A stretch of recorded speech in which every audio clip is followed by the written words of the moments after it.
Hello, today I'd like to talk to you about the theory of intersectionality, and it is just that it is a theory, it is a proposed explanation, and intersectionality is very similar to intersections on a highway, street, let's see, like the city of Chicago. I live in Chicago, huge city, and in 1909 they decided to create a grid, and at the center of that grid were the intersections of State and Madison. And what that does is it just creates intersections are overlapping. So intersectionality are overlapping social identities such as race, gender, mental and physical disabilities, sexual orientations, social class.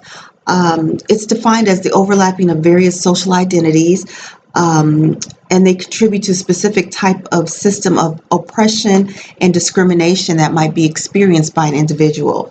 It includes domination, oppression, again, discrimination, and the theory proposes that we think of each element of a person as inextricably linked together with all the other elements, and this better helps us to fully understand one's identity. And intersectionality was actually coined by Kimberly Williams Crenshaw in 1989. She's a civil rights advocate, scholar, and attorney.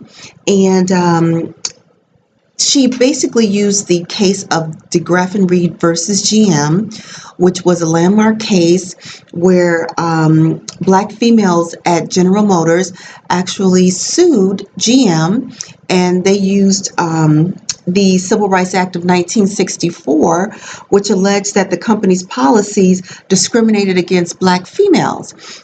Now, black females were not being promoted, just in my own words, for the wrap-up of the case, they were not being promoted.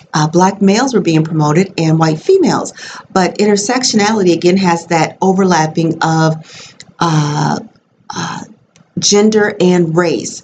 And so in that case, black females kind of fell in between the cracks and were not recognized by the courts because of this intersection. Now, why is intersectionality important to me? As a black female, I realize that I have been a victim of intersectionality in a lot of different cases.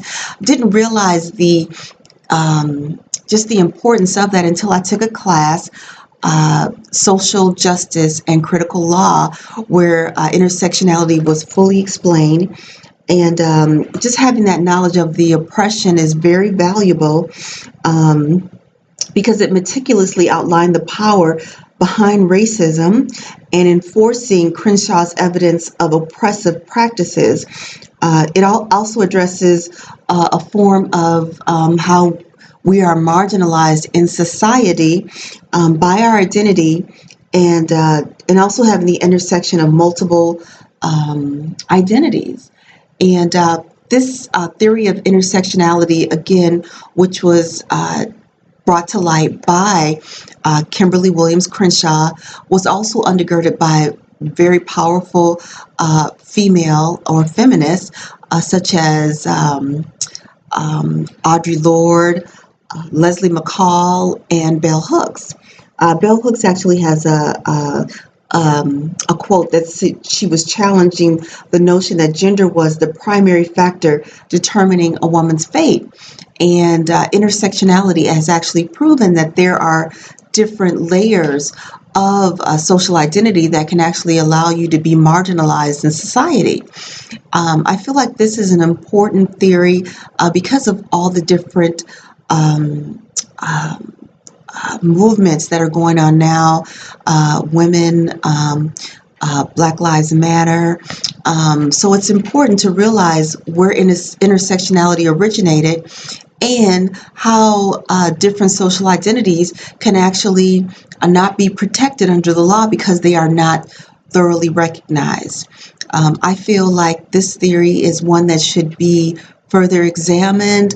The research by Ms. Crenshaw is excellent, and in my career, as I finish school and pursue law, I'd like to study further.